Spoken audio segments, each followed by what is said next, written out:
오늘 본문 말씀처럼 많은 시련과 또 시험을 당하게 됩니다.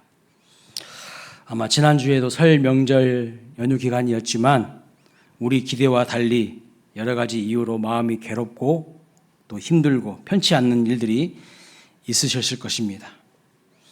자, 그렇다면 어떻게 우리가 이 시련과 시험 앞에서 살아가야 할지, 어떤 믿음의 태도와 자세를 가져야 될지 오늘 본문은 우리에게 말씀하고 있어요. 첫 번째는요, 온전히 기쁘게 여기라 이렇게 말씀하고 있습니다. 2절에 보면 내 형제들아 너희가 여러 가지 시험을 당하거든 온전히 기쁘게 여기라. 여러분들 이 말씀이 잘 납득이 되십니까? 소화가 되세요? 저는 이 말씀을 딱 보는 순간부터 소화가 안 되던데. 이상한 명령 아니에요? 이상한 명령? 여러 가지 시험을 당했는데 온전히 기쁘게 여기라니요. 말이 되는 소리입니까? 이해가 안 되는 말입니다. 여러분, 인생에 여러 가지 시험을 만나면요, 화가 납니다. 분노가 치밀어 올라요. 마음이 우울해지고요. 억울한 마음도 생깁니다. 그냥 성경이 인생을 살아가면서 한두 가지 시험을 당하거든 참으라. 그러면 한두 가지 시험이니까 참을 수 있을지 모르겠어요. 근데 한두 가지 시험도 아니고 여러 가지 시험을 당했는데 어떻게 기쁘게 여깁니까? 어떻게?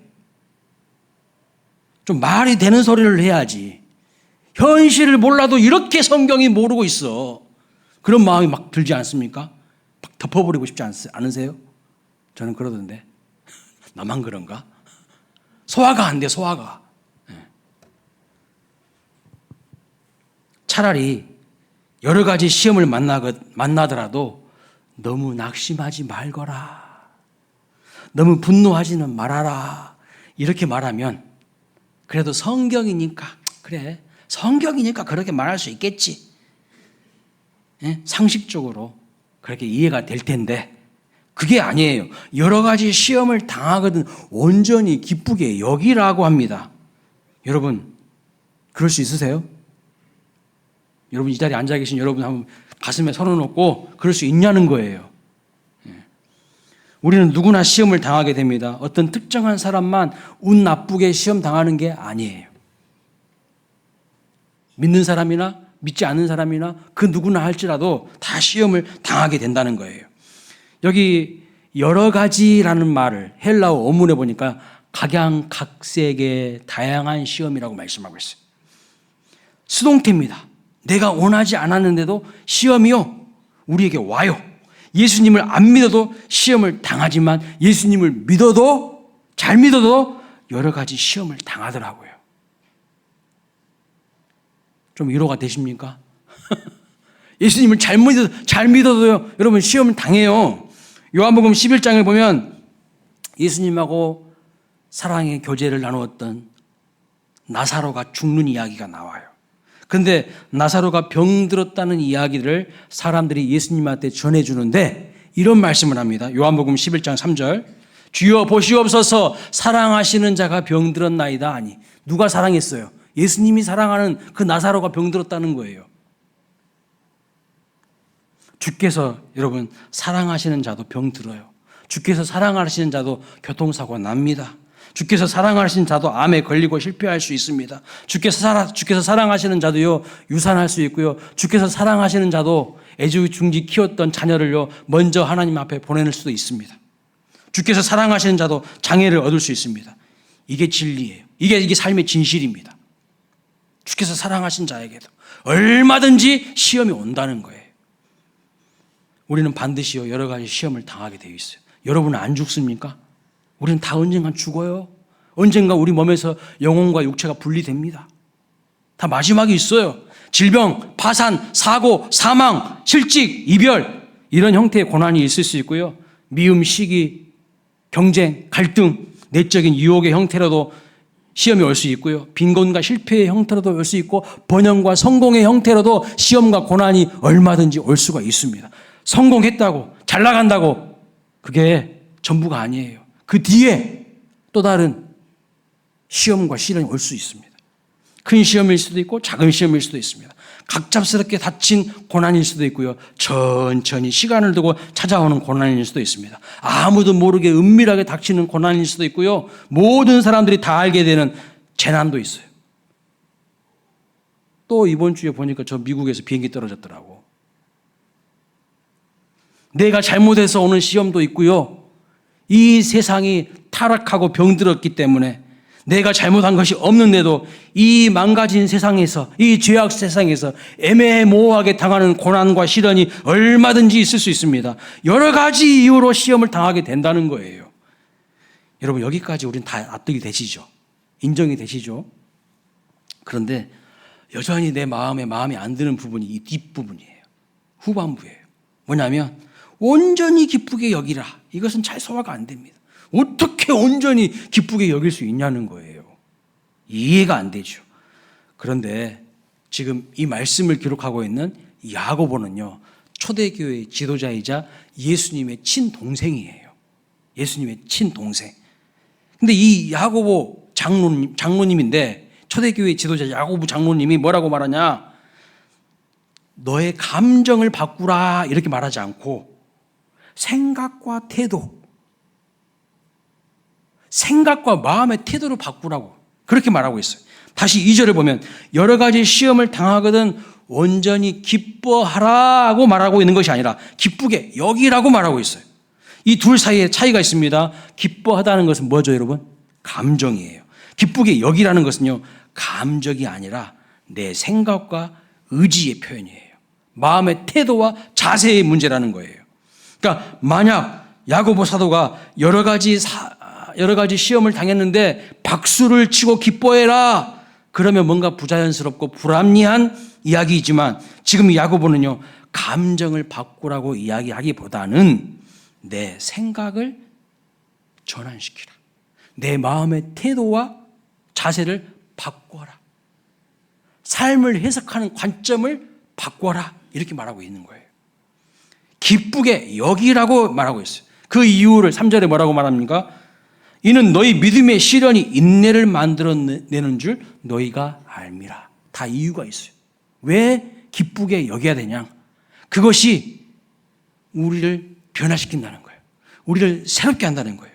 그 시련을 헬라어 원문으로 보니까요, 도끼미온 이렇게 말하고 있어요. 도끼미온. 불순물과 함께 섞여 있는 금을 정금처럼 만드는 재련의 과정을 도끼미온이라고 합니다. 그것을 시련이라고 하는 거예요. 사진을 보여주시면 이거예요. 불순물이 들어있는 그것을요, 강력한 열을 가해가지고 녹여버리는 거예요. 깨끗하게 하는 거예요. 이게 시련이에요. 근데 왜 하나님께서 우리에게 시련을 주실 때에 우리가 기쁘게 여길 수 있습니까? 왜요? 이 과정을 통하여서 나에게 있는 불순물이 점점 사라지고 없어지기 때문입니다. 내가 정금과 같은 존재로 다시 거듭나고 바뀌기 때문에 기쁘게 여기라, 이렇게 말하고 있어요. 그러니까 하나님이 우리에게 시련을 주실 때, 시련을 허락하실 때는 미래의 어떤 우리의 변화될 목적을 가지고 그 시련을 허락하신다는 것을 말씀하고 있어요. 다 두 번째, 시련과 시험 앞에서 우리는 어떠한 믿음의 태도와 자세를 가져야 됩니까? 시련에는 인내로 반응하라는 거예요. 인내로. 인내라는 단어를 헬라어 원문에 보니까 휘포모네 이런 뜻인데, 휘포는 뭐뭐 아래, 모네는 머물다 이런 뜻이에요. 그러니까 휘포모네는 뭐뭐 아래 오래 머물고 있는 상태를 말하는 거예요. 현대인들에게 이것을 좀 쉽게 설명하면 이런 사진이에요. 사진 한번 보여주세요. 엿기 아래, 그 엿기를 들려고요, 오랫동안 붙들고 있는 상태. 이게 휘포모네예요. 그 인내하는 과정을 통해서 어깨의 근육과 팔 근육과 가슴 근육이 키워지는 거예요. 인내하는 과정을 통해서, 이 실현의 과정을 통해서 내 믿음의 근육이, 내 마음의 근육이 튼튼해지는 겁니다. 그것을 하나님께서 목적으로 하고 계시다는 거예요. 이게 인내예요. 인내의 과정을 통해서 우리 인생에 근육이 생겨요. 근육이. 나의 인생 근육이 생겨나는 것입니다. 종합해 보면 하나님이 왜 우리 인생에게 도끼미온의 시련을 주십니까? 왜 우리 인생에 휘포몬의 인내의 시련을 허락하십니까?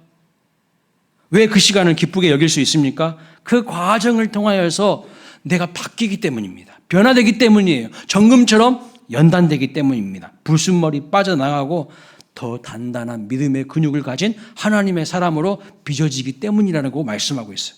여러분, 성경의 인물 요셉 아시죠? 요셉은요, 어렸을 적의 모습을 보면요, 조금 좋은 평가를 받기가 어려워요, 요셉은. 철없는 10대일 때 좀 문제가 많은 사람이었어요. 고자질쟁이였어요, 고자질쟁이. 형들이 뭔가 좀 잘못하잖아요. 그러면 쩌르르 가가지고 아버지한테 다 일러.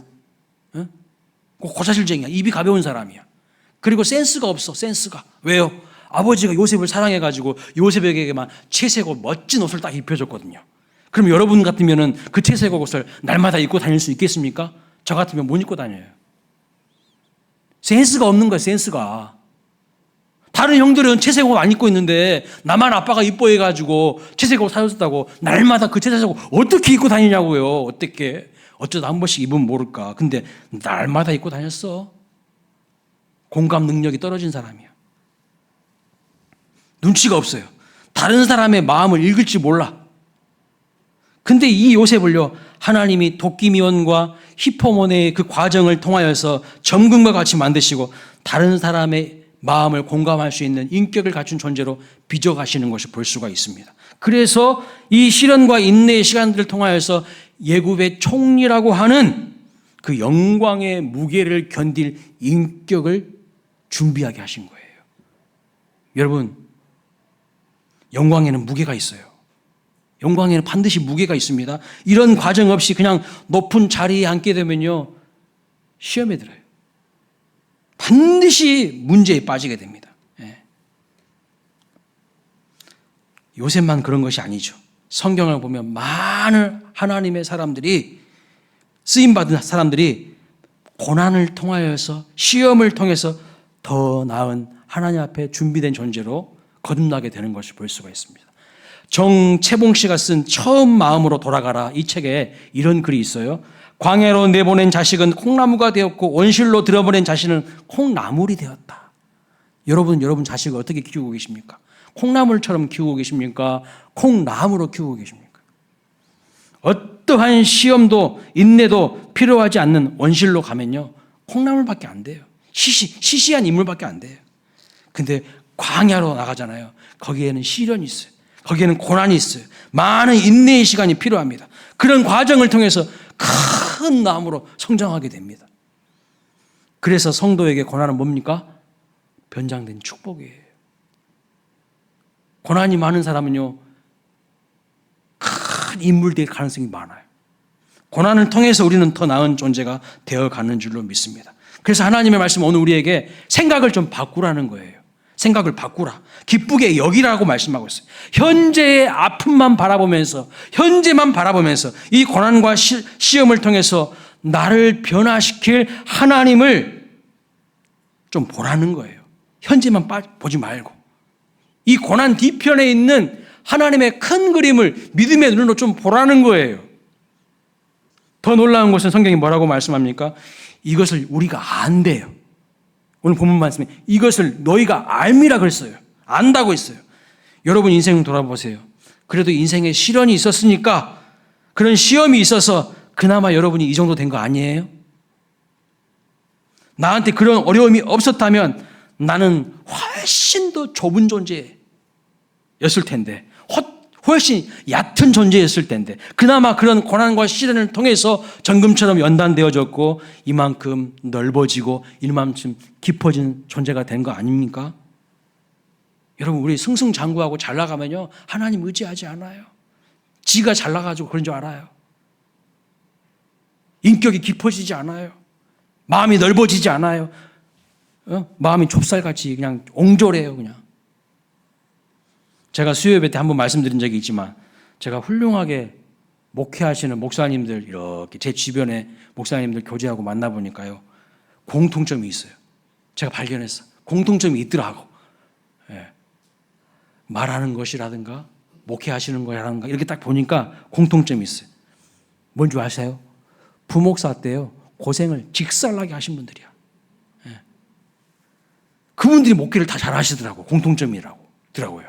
산전수전, 공중전 다 경험하고요.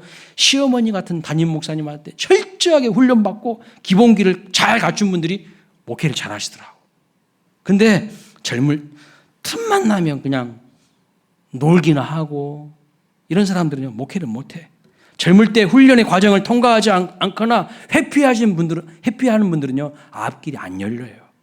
설령 뭔가 된다고 한들 그 자리가 그냥 버겁고 힘들기만 합니다. 모든 일들이 마찬가지죠. 여러 가지 힘들고 어려운 시련에도 인내한 학생들이나 운동선수들은요, 반드시 좋은 성적과 결과를 얻게 되지만 시간 관리가 안 되고 허구한 놀았던 사람들은요, 어떻게 됩니까? 기쁨의 열매를 맛보기는커녕 인생의 쓴맛을 맛보게 돼요. 나중에 후회하게 돼요.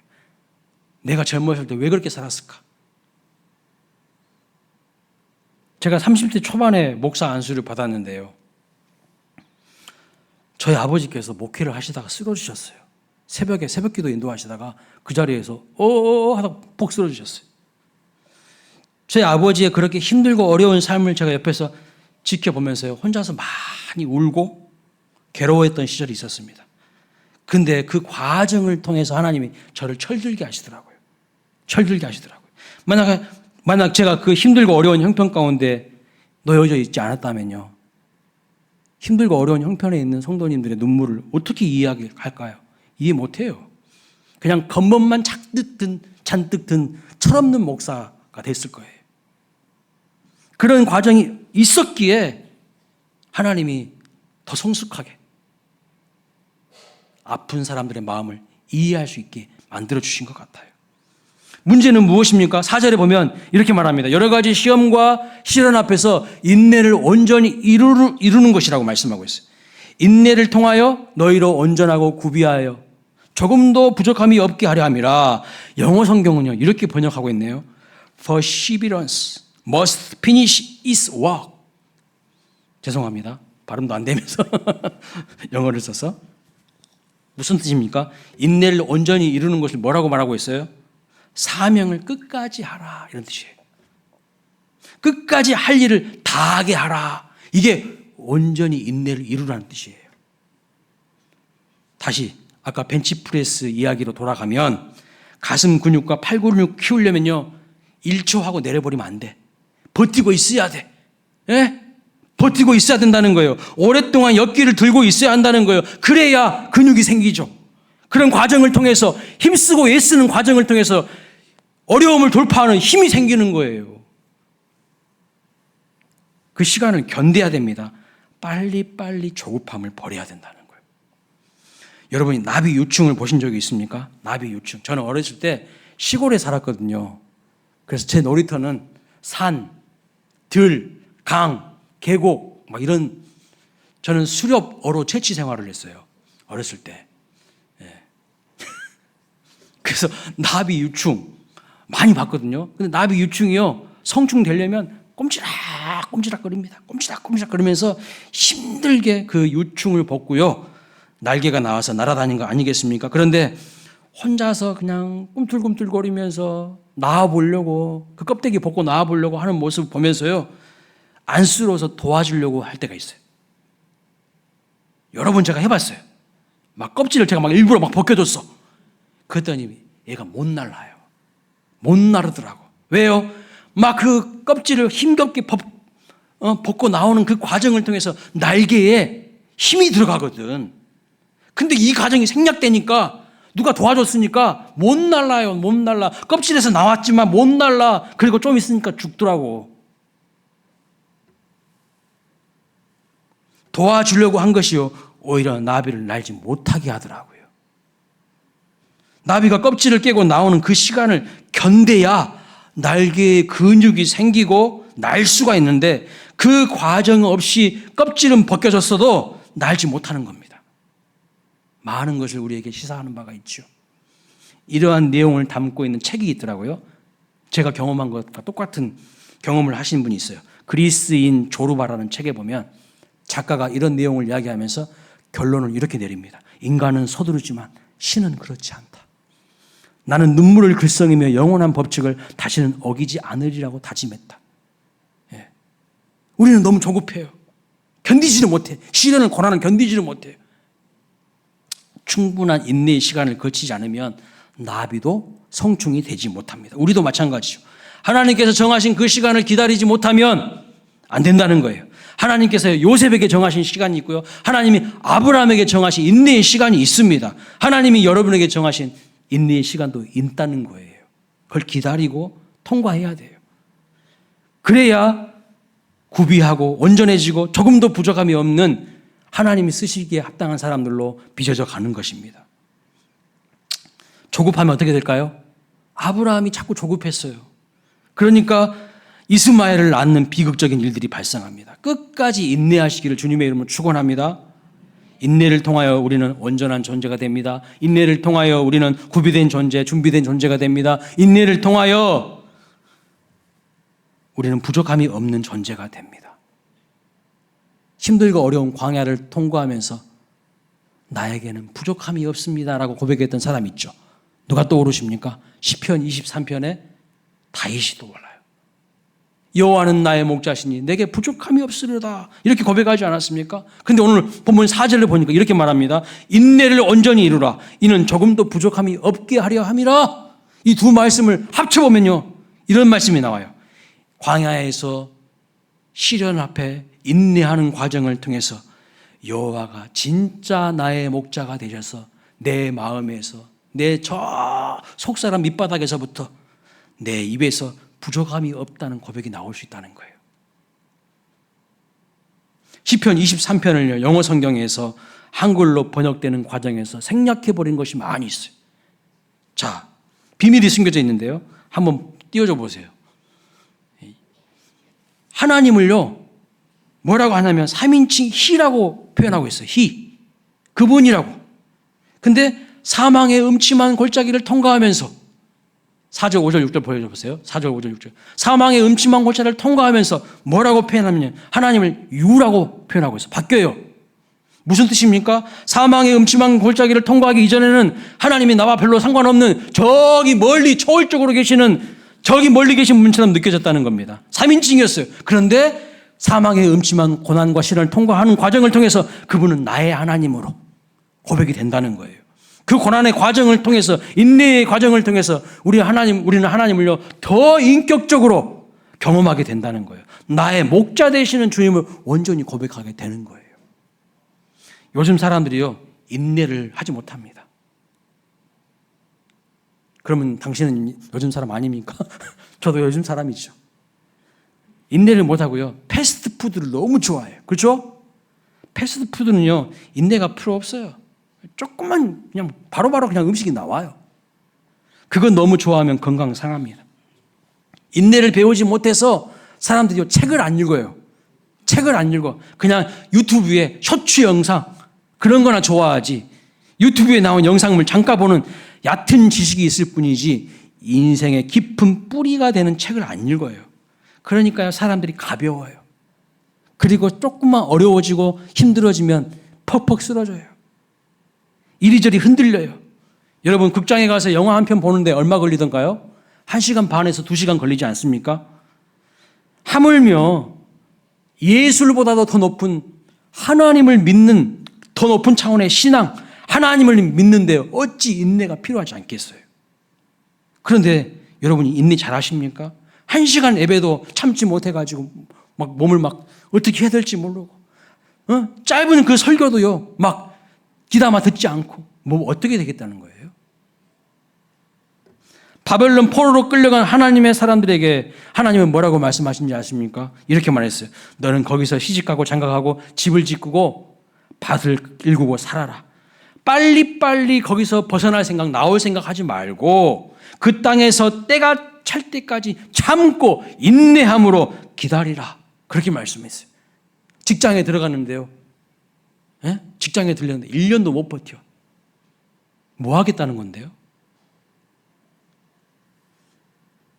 세상 만사 모든 것이 때가 있고 때가 차야 한다는 것입니다.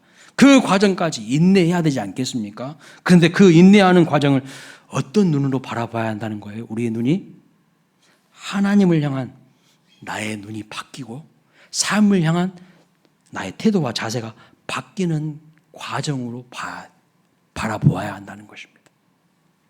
세 번째, 시련과 시험 앞에서 우리는 어떤 믿음의 태도와 자세를 가져야 할까요? 여러 가지 시험을 당하게 되면요, 우리는 믿음이 연약하기 때문에 의심하게 됩니다. 의심하게 돼. 본문 6절에 보면 이렇게 말합니다. 조금도 의심하지 말라고 했는데 믿음이 연약한 우리는요, 여러 가지 시험 앞에서 의심하게 돼. 무슨 의심? 하나님이 진짜 살아계시냐? 하나님이 진짜 나를 사랑하시냐? 아니, 나를 살아계시고 사랑하신다면서 왜 이런 고난이 나한테 있는 거야? 이런 마음을 가져요. 이 의심 아닙니까? 의심하게 돼요. 여러 가지 시험을 당하면 나 사랑하시는 거 맞냐는 거예요. 하나님 살아계시는 거 맞냐는 거예요. 그러면서 막 의심하고 흔들려 버려요. 그런데 여러분, 세 번째로 우리가 어떤 관점을 가져야 되냐면 의심에는 지혜로 응답하라고 말씀하고 있어요. 오늘 본문 5절에 보면 너희 중에 누구든지 지혜가 부족하거든 하나님께 구하라고 하셨어요. 의심에는요, 지혜로 맞서야 돼요. 근데 우리가 지혜가 없어. 지혜가 없어요. 그러니까 하나님께 구하라는 거예요. 하나님 주신 지혜로 이 의심을 이길 수 있도록. 우리의 경험과 관점은요, 편협해요. 한쪽으로 치우쳐져 있어요. 온갖 고정관념과 편견으로 확증 편향이에요. 참 지혜를 가지고 있지 못합니다. 그러니 시험 앞에서는요, 더욱 하나님을 의심하고 왜곡된 시선으로 바라봅니다. 삐딱하게 바라보는 거예요. 그런데 의심하지 말고 지혜를 구하라는 것입니다. 지혜를 구해야 돼요. 하나님의 참 지혜를 구해야 돼요. 스님에게 빚 팔기라는 글이 있더라고요. 어떤 회사가 직원을 뽑기 위해서 지원자들에게 미션을 줬어요. 임무를 줬습니다. 어떤 임무냐면 빡빡머리 스님들에게 머리 빗는 빗을 팔아가지고 와라 그랬어요. 모두 다 고개를 갸우뚱거리면서 지원자들이 나갑니다. 어떻게 팔지? 어떻게 팔지? 스님들은 여러분 머리 다 밀었잖아요. 근데 스님들은 어떻게 빗을 파냐고. 얼마 후에 다시 다 지원자들이 모였습니다. 첫 번째 사람이 말합니다. 저는 한 개를 팔았습니다. 어떻게? 한 스님이 선배 스님에게 야단을 맞고 법당에서 나오는데 머리를 극적이고 있었습니다. 그래서 이렇게 말했습니다. 맨손으로 머리를 긁으면 머리 피부 다 상하니까 이 빗으로 긁어보세요. 한 개 팔았대. 두 번째 사람이 이야기합니다. 저는 10개를 팔았습니다. 어떻게? 바람이 몹시 부는 날이었습니다.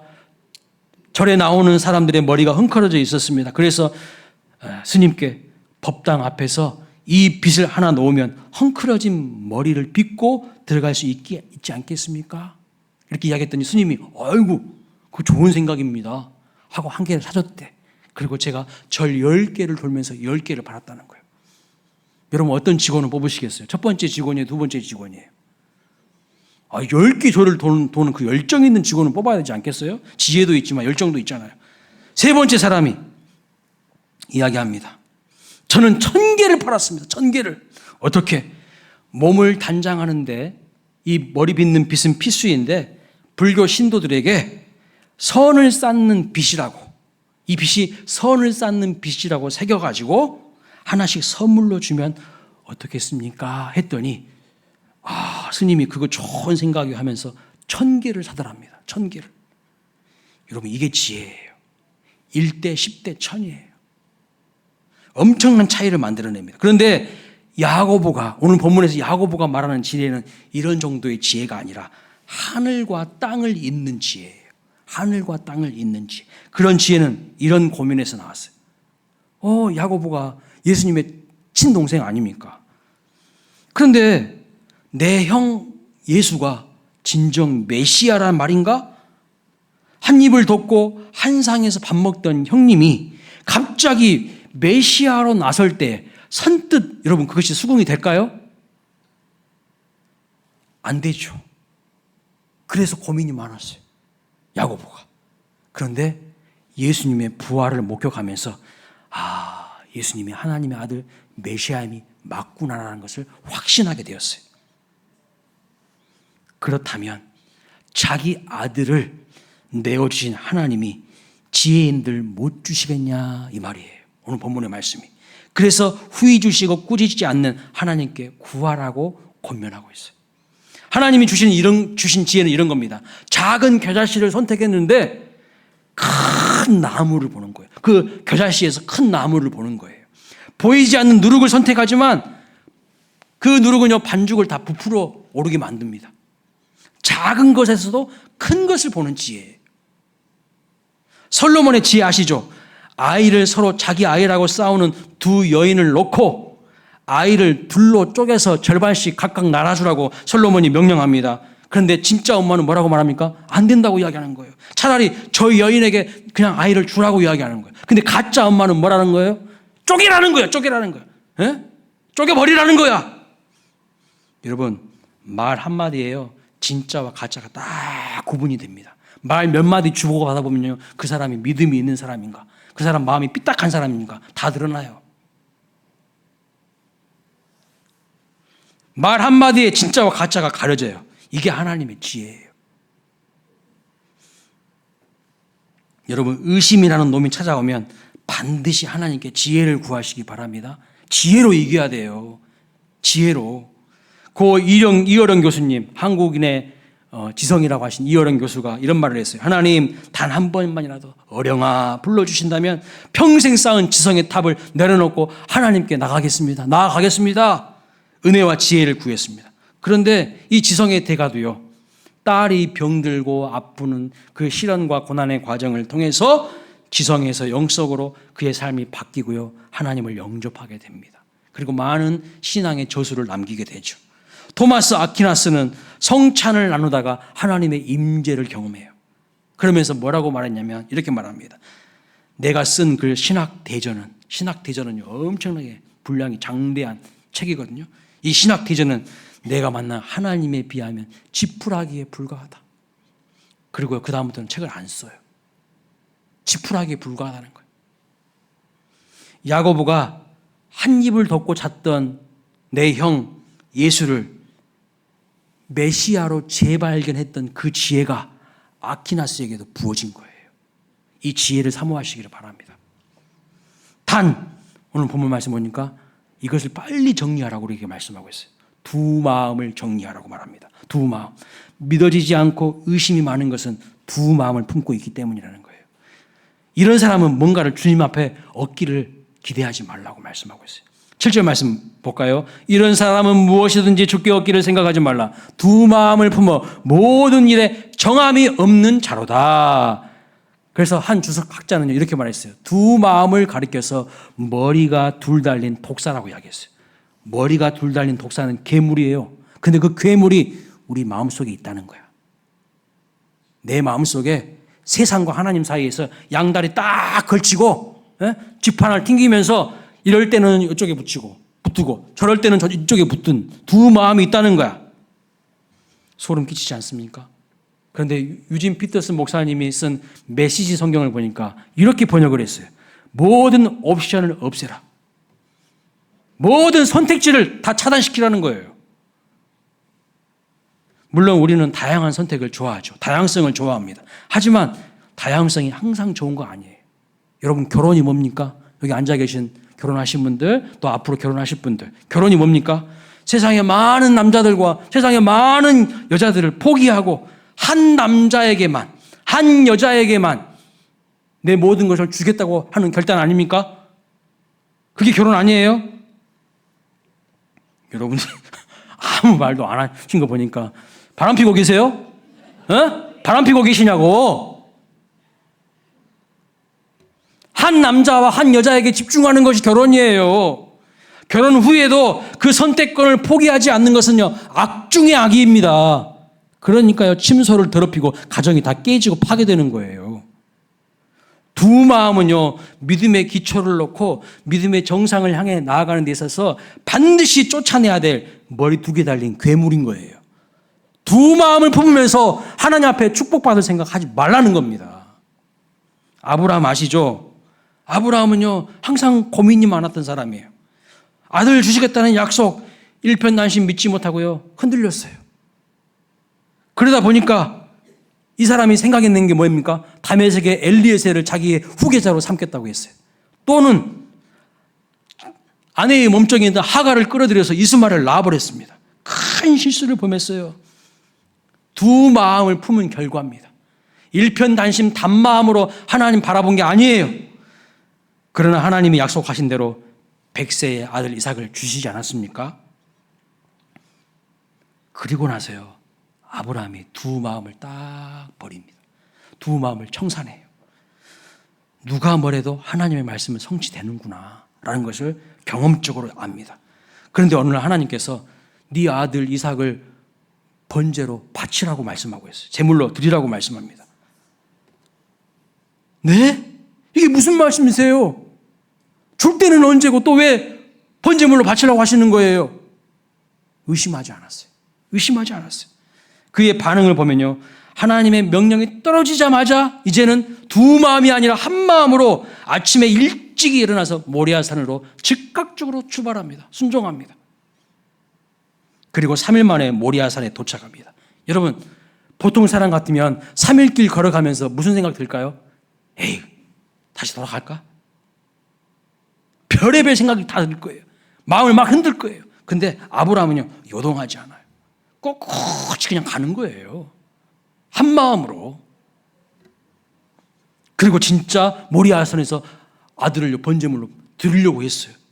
그때 하나님이 아브라함아 부르시면서 내가 네 마음을 진짜 알았다. 너는 나의 벗이다. 너는 나의 친구다. 이렇게 말씀해 주고 있어요. 그 다음에 이삭에게 복을 주시는데 어마어마한 복을 주시겠다고 하나님 약속하고 있는 것을 볼 수가 있어요. 단마음이 있어야 돼요. 단마음. 두 마음 품으면요, 복 못 받아요. 양다리 걸치면 안 된다는 겁니다. 결국 그는 믿음의 정상에 서게 되고 하나님은 그를 내 친구라고, 내 아픔도 내 눈물도 나눌 수 있는 친구라고. 왜요? 하나님도 예수님을 십자가에 달리게 하셨잖아요. 너도 내 마음 알지? 너도 내 마음 알지? 하나님은 그렇게 말씀하시는 거예요. 이신점심이 된 겁니다. 우리도 두 마음을 버리고 시련 앞에서 어떻게 해야 됩니까? 인내하셔야 돼요. 의심 앞에서 어떻게 하셔야 됩니까? 하나님께 지혜를 구하시기 바랍니다. 그래야 해서 온전하고 구비하여 조금도 부족함이 없는 믿음의 정상에 서시기를 주님의 이름으로 축복합니다. 이 단마음 될 때, 하나님을 향하여 내 마음이 전심으로 일심으로 모아질 때 하나님은요, 그래 너는 지금 준비됐어. 복을 갖다 부어주실 거예요. 그때까지 인내하시기 바랍니다. 시련 앞에서 흔들리시면 안 돼요. 끝까지 참으세요. 버티세요. 견디세요. 그리고 하나님 앞에 마음의 어려움들을 토로하세요. 구하세요. 그런 과정을 통하여서 믿음의 근육이 단단해진 하나님의 사람으로 우뚝 서시게 되실 것입니다. 다 함께 자리에서 일어나셔서